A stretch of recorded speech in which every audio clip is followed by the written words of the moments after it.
Hi and welcome back to another video of jPlay. I am Marcus and today I will start my Let's Play of Fallen City of Karez, a game by Elliot Goldstein. When I first got this game, I bought it I think 1 or 2 years back. I went through these rules and they really didn't make sense to me at all. Of course, I had a vague idea about what this game is all about. It's semi-cooperatively, you have to basically bring Karez back to its old beauty and glory. But in between how the actions are being resolved, I really didn't have a clue and basically put it back on the shelf. Luckily, there are some great guys out there on the Geek who came up with some rule rewrites. There's this one here, which is more or less sticks to the original rules and more or less brings in some clarification. And there is also this one here, and I put links to those two files directly in the show notes here, so we'll definitely find those. And this also includes some more of the designers variants and such, and this is also the version I will play this game.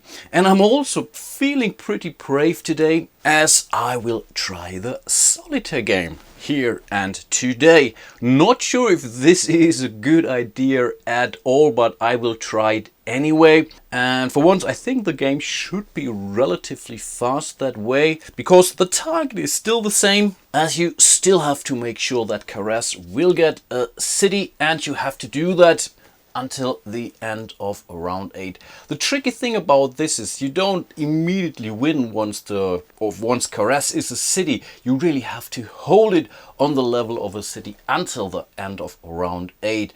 So this is really something where I don't really have a clue if a single player will be able to deal with that, but I will try that anyway. When you play solo, you have to play as the heroic guild, so this is basically my guild token here. I start the game with 1 piece of gold, and I already see I forgot to put that next to my guild board here. And I start the game with 2 of those heroes, and those are being drawn at random. And so I start the game with a cleric and a knight.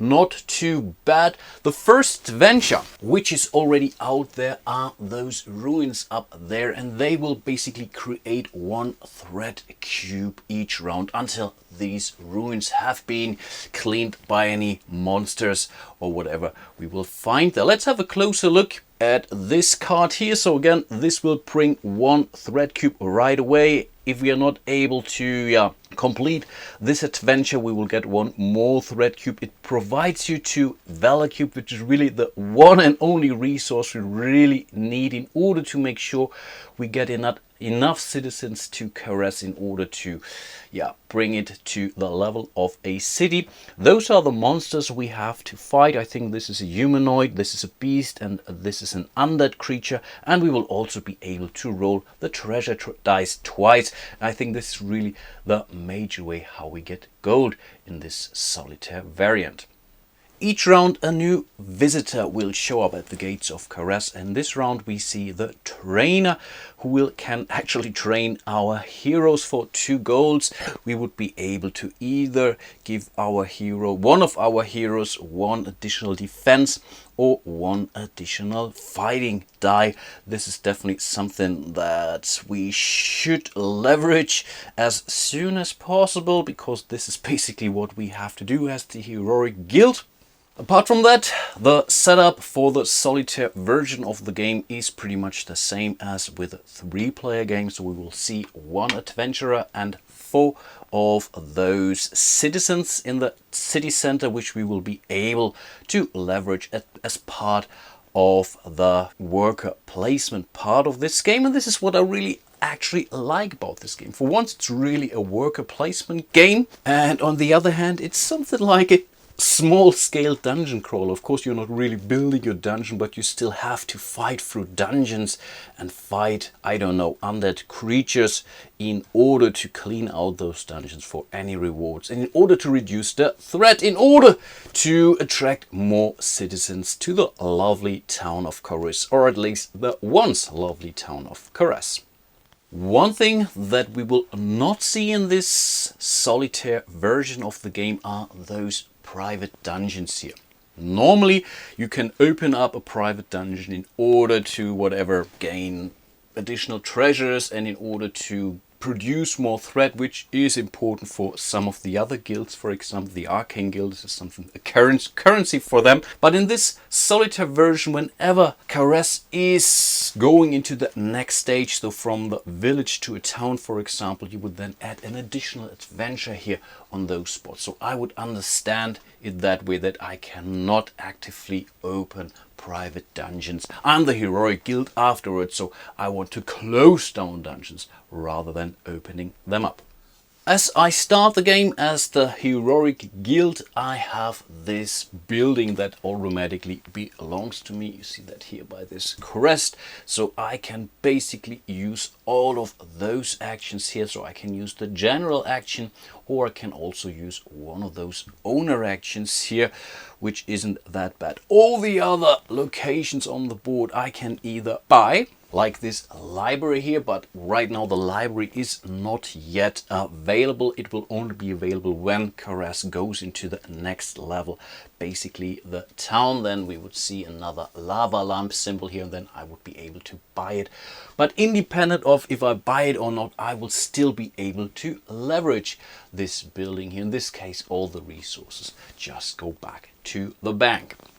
Okie dokie, I think we can get started, and I really need gold desperately as I want to visit the trainer. So the first thing I will do is I will visit the black market here. So I will place one of my guild tokens here. This will kind of limit me in the amount of actions I might be doing in the future, because those tokens stay here until I basically pay my loan back with 3 golds. But for this action, I immediately gain those 2 golds, and this is really important. Most of the other spaces you only get at the end or during the activation, but in this case you get that gold right away. Next, I want to get a new hero.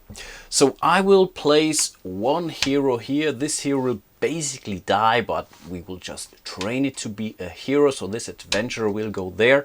I have to pay 1 gold. It's my space, so I will get this gold back again. This is my building. During the activation phase, I will be able to get an additional hero. And as I own this building, I don't need to place a guild token on that action here. Before I forget, I want to place one of my guild tokens here on the trainer to really indicate I want to visit him in order to train one of my heroes. Of course, I also want to make sure we will not forget the adventure this round, so I will definitely want to visit the ruins.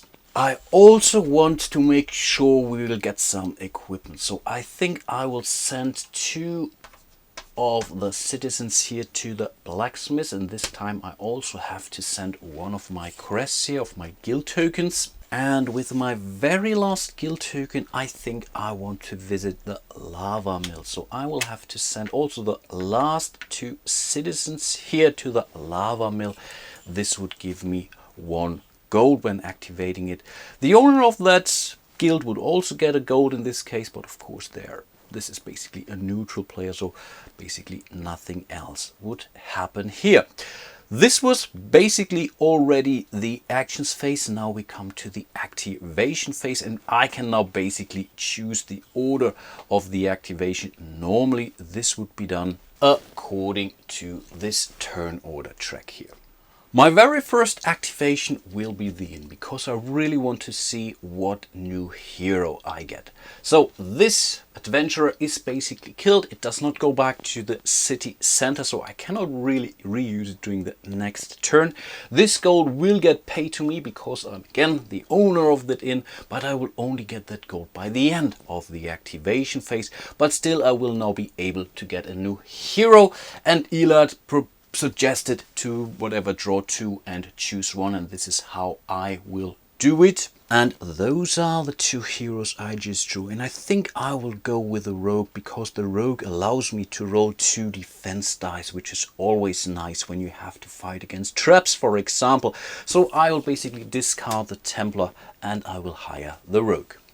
Next, I want to activate the trainer. And I think I should have placed those immediately, but I was using the black market, so I get this gold anyway. So I had it at that time. I placed this skill token on it, and now I get to choose if I want to level up one of my heroes, either with one additional basically health points or one additional attack point. And I think I want to use one additional attack point, and I will assign it to the rogue because he has a very high initiative rating, which is shown by this symbol here. So all characters and all monsters with this symbol will basically go first in any given fight round, and this basically allows me to roll 2 attack dice rather than just 1. In this case, I get the guild token back. This gold just goes back to the bank. Next, I think I want to activate the lava mill. Those guys go just back to the city center, so they will be available for the next round. And this is really important. This crest goes back to my guild board, and therefore I gain 1 piece of gold. Isn't that nice? And last but not least, I will activate the blacksmith. Again, those guys go back to the city center. I regain this guild token, and therefore I have produced the arrows of doom, which would be awesome for my ranger. Unfortunately, I don't have enough gold to buy those. This is a really great piece of equipment.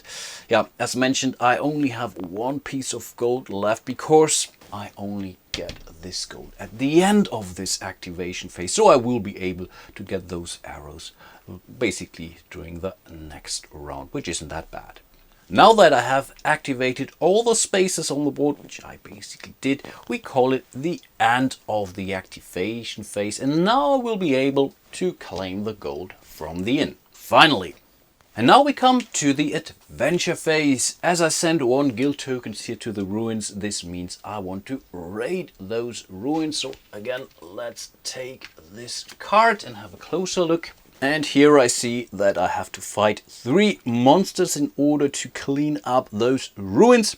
And the first monster will be a humanoid monster. First thing I would have to do now is to set up my party. As there is only 1 adventure, there's basically no reason not to send everyone here to the adventure. And this is what I will do, though. Let's just grab those guys and put those next to the ruins here. So let's reveal our very first monster, which will be a humanoid monster. And here we see an imp holding a crystal. Not sure what he's doing there. The imp overall isn't that hard to beat, that's for sure. One problem is he has 1 automatic hit here basically, which is the 1, so he will always have a 1 and he will roll 1 additional die. Unfortunately, I already see that the knight will get affected because 2 of his 3, let's call it hit points here, show the 1.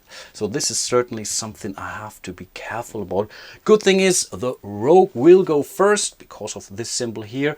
The knight will always go last. This is also not really great, but the rogue will also be able to roll 2 green defense dice. And if I'm really lucky enough, I would roll at least a 1. So let's do some dice rolling, and the good thing is the rogue will come before the imp, because the imp will have a normal initiative rating here. And if I would roll a 4 already, I would be able to take out the imp immediately before he gets to roll his dice. So here are the 2 attack dice for the rogue, 1 of his base skill and 1 because I leveled him up. And here are these 2 green defense dice. I would roll them now. Let's see. Okay, I was not able to defeat the imp because I would need to roll a 4 and don't have any reroll right now, but I can still assign those defense dice, and I really have to do that. So I place 1 5 here, 1 6 here. I can assign those defense dice to my other heroes. I should have mentioned that, but I'm doing it right now anyway. But unfortunately, I already know that the knight will certainly take 1 hit here because, we were not able to roll the appropriate defense die here. This was basically already the action of the rogue. And now it's basically the turn of the imp and the cleric. The cleric rolls an automatic 5. Unfortunately, 5 will not affect the imp here, so I can just put 2 normal attack dice on his, or prepare 2 of these attack dice for the cleric. The imp will also roll 1 additional blue die here. This might affect one of our heroes, but of course this one will definitely go through and will hurt our knight here. So let's roll those 4 dice. Of course, I only roll 3 dice because the second blue die is locked as a 1. I'm not allowed to re-roll it. Let's see. Aha. Okay, that is okay because this 4 is enough to defeat this imp. Unfortunately, I still have to assign the other 2 wounds. So I have a 1 and a 2, and this really sucks, because I have to assign them both to my knight. Wow, this knight already is pretty beaten up. He is not allowed to take any action, so he gets 2 of those wound markers here. Well, this really sucks, but at least we are basically now 1/3 through the dungeon, and the next enemy would be a beast, and in this case we have to fight a serpent. The serpent rolls 1 die and has 1 automatic 6. The 6 could be a danger for the cleric because we have to re-roll those defense dice anytime we are facing a new enemy. Again, the rogue will go first. The serpent has also a normal initiative, so the knight is really relatively slow. There are items out there which makes them faster, but right now I don't have those. And again, I get 2 red dice for the rogue and 2 green defense dice as well. So let's roll those and really hope for something good. Okay, that is okay because at least we were able to inflict 1 hit like this, but it was not enough to defeat the serpent. And unfortunately, 1 of my 2 defense dice I cannot use this round, so I have to put it on this space. So potentially I could basically avoid 1 wound. Now it's a turn of the cleric and the serpent. Again, the cleric doesn't do me any good because he's really good against undead creatures who have normally 5s and 6s. So in this case, he really doesn't help me against those beasts. So in total, we roll 3 dice, 1 blue die for the serpent, 2 red dice for the cleric. Let's see. And wow, this really sucks. I was not able to defeat the serpent. I needed a 2 basically, but the serpent was actually able to hit my cleric twice. Once with the result it rolled and the preset 6 as well. So again, one of my characters got 2 hit points here as well. This really sucks, that's for sure. But now it's only the knight remaining, and the knight is allowed to roll 3 dice in total. And again, we are looking for 1 single 2. And I think you all know how well I usually roll. So let's hope for the best here and see what we roll. And yeah, see it for yourself. Again, I totally blew it. Yeah, I was not able to defeat the serpent, so we now go into the next round of combat. Again, we start the next fight round with the rogue, and I'm really thinking of re-rolling the green die here as well. So I'm really hoping for a 5 or a 1 here in order to protect my heroes, because if they're gone, they're basically gone, and I still have 1 enemy to go. So yeah, let's re-roll those. We will add 2 attack dice. I will go first before the serpent. And again, I'm only looking for a single 2, and there it is. Awesome. So we were definitely able to take out the serpent. The serpent is not able to hit back basically, so I don't need to assign those dice, which is great. So the serpent is gone with this 2 here, and the next monster will be an undead monster, and hopefully my cleric will be able to deal with him. Yeah, and here we see a ghost. The ghost doesn't have any automated hits, but he has 3 health points basically. And you see it for yourself, the cleric will be able to take out 1 of those hit points right away. This is good news, and the ghost is relatively slow, though again our rogue will be first. So again, he will roll 2 defense dice, he will roll 2 attack dice, and we are hoping for a 5 and a 6, ideally. Okie dokie, let's see, and yeah, see it for yourself, the rogue was not able to inflict a wound, but at least we rolled 1 good hit here with the rogue. Of course, the good hit is the 5 here, so this will be able to defend our cleric. Then we come to the next phase of initiative, so it's the cleric versus the ghost. So we roll 2 dice for the cleric. Good news is he has an automated 5, which we will definitely assign to the ghost, and the ghost will also roll 2 attack dice.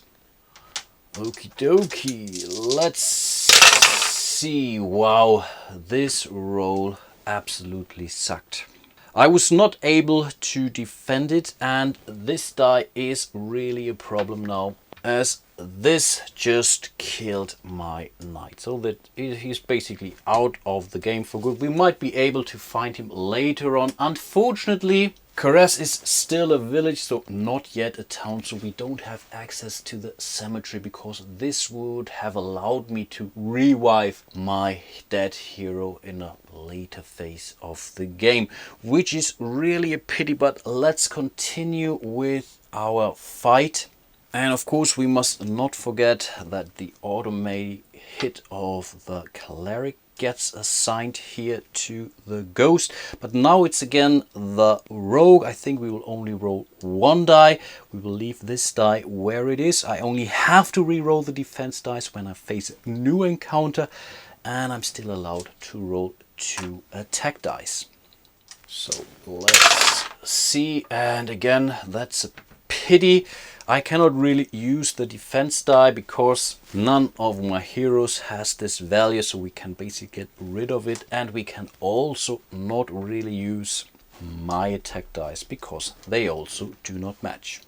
Again, we see the cleric versus the ghost. The cleric will inflict 1 automatic hit. He is protected by the defense roll of the rogue, which is good news, and he's still allowed to roll 2 dice. The ghost will roll 2 dice, and yeah, I think right now we should be pretty cool. If we would be able to roll 1 single 6 on this die, this ghost would be defeated. So, and of course we are not lucky. We cannot use this result at all. One thing that does happen, this die will definitely hit our rogue, which totally sucks. And yeah, the automated hit for the ghost will definitely get applied, that's for sure. Let's go into the next round. Again, I will re-roll 1 of those blue dice. I will roll my 2 black attack dice. The ghost has to wait. And now I'm really hoping for a 6, and no, I'm not lucky. I cannot use this 2 here as well. The defense die again is totally useless for me. And so we come to the next initiative phase, and this time the cleric doesn't help because those 2 spots are already wounded. So he really has to roll a 6 now in order to defeat him. So again, we have these 2 blue dice for the ghost, those 2 black dice for the cleric. And I'm still hoping for a 6 on the black die, and guess what? Awesome. This was really an awesome roll. So this is the 6 we needed. We don't get hit, which is really great. So this 6 inflicted the final wound on the final enemy, because yeah, this is the final enemy. Awesome. So we can get rid of this threat cube here. This is already awesome. We gain 2 blue valor cubes, which will definitely help me to rebuild Karez. And I also get 2 rolls here on the treasure dice. Awesome. Okay, let's see what we get. Okay, this is an instant. This is great. And we also found 1 piece of gold. Let's see what card we get. And awesome, we found a healing potion. And I think I will use the healing potion right away, so I can roll this 3-sided die here and remove any number of wounds from my heroes here. So let's roll it and hope for a cool result. And wow, we are lucky. This is a 3, which means I can remove 1, 2, 3 of those wound tokens, because those wound tokens stay unless I send those guys to the healer tent, or I wait until the healer shows up as a visitor. But those guys are now healed. Unfortunately, I lost my knight, which is really a pity, so I really need to basically rehire an additional adventure next turn. First of all, let's return everything else to the player board. So here is the rogue, he's still leveled up, did a good job. Here's the cleric, which is okay. All the other cards get discarded. Here are my 2 valor cubes, which will really help me to rebuild the former glory of Karez. And as there aren't any more open adventure, we can directly jump into the Karez phase. First of all, we would now check if there are any open adventures. We already did that, so we don't have to add additional threat cubes to those dungeons. Now we compare the threat that's currently out there, currently that's a 0, with the valor cubes that are available on all player boards. Right now that's 2 for the heroic guild there. Then we check the little track down there, and this shows we have 2 more valor than we do have threats. 2 against 0. Basically, we are allowed to move this monitoring marker to this space. So this will now show me how many new adventurers and citizens will come to Karez. In this case, that's 1 adventurers and 3 new citizens, which is great, because with 7 citizens in total, we just made it to the next level of Karez. So Karez is now a town. That's both good and bad. For once, we have way more buildings now to activate, and this time we can also buy those buildings. But on the other hand, we will also see 2 adventures open at any given round right now. So the threat level will definitely increase throughout the next rounds. So let's finalize the city growth. So the arena will be available, the barracks and a lot of other buildings. I will do this on off camera right now. But the real cool thing is the cemetery. So I will be able to heal my dead heroes or revive my dead heroes when they die. Of course, the knight is already gone because he died before the cemetery got available, but any future hero that might not make it, might rejoin my party.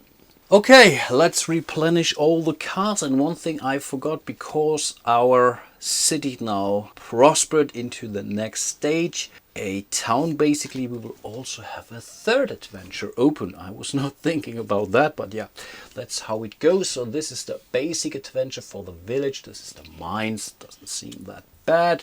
Here we see the pyramid. So this is a green adventure. This already produces 3 threat. And this card, I think I will just take it from the lowest available card here. So I will place another blue card on this adventure. This would be the old seller. So in total, we now see 4 threats that are already here on the board, which I have to beat basically. But I think overall that shouldn't be a big deal, I guess. Then we will see a new visitor. Let's see who shows up. This is a bazaar So I can basically trade in monsters for gold, or if I gain all 3 of those monster types, I gain an ancient monster. This is really more important for the normal competitive game with the Arcane Guild, because the Arcane Guild wants to hold those private dungeons. So in this case, for the solo game, it's overall not that great, unless I get some monsters somewhere and basically trade those in for a piece of gold. And last but not least, we will move into round 2 of 8. Right now I'm doing okay, I guess. Not sure if I will be able to bring Karez to the 12 or more people, but right now I really feel it should be possible, because there are not really ways to lose those citizens unless I choose to. So yeah, let's see how things turn out. I'm already considering if I should play it a little bit tougher, really killing 1 citizen for each adventure that's still unsolved. Of course, I do that before I replenish adventures, otherwise it would be really unfair. In this case, there was no adventure left, but I'm really considering to play it that way. So if whatever, all 3 of those adventurers will stay basically available at the end of the next round, then I will kill a citizen for each of those, because I really checked the board and there is not many spaces where I have to sacrifice citizens basically. So one example would be the arena here. So I have to kill 1 citizen and have to give away 1 Valor Cube in order to get an additional hero, for example. But overall, I really don't have to do that. The next thing would be the City Watch here, for example, where I could optionally basically sacrifice 1 citizen to gain 1 additional Valor Cube. But I don't have to do that, because I still have 7 more rounds to go to get whatever those citizens. So I really should play it a little bit tougher. Not sure if that's a good idea, and I might readjust that in round 3 or 4 or so, but right now I think I will play it that way.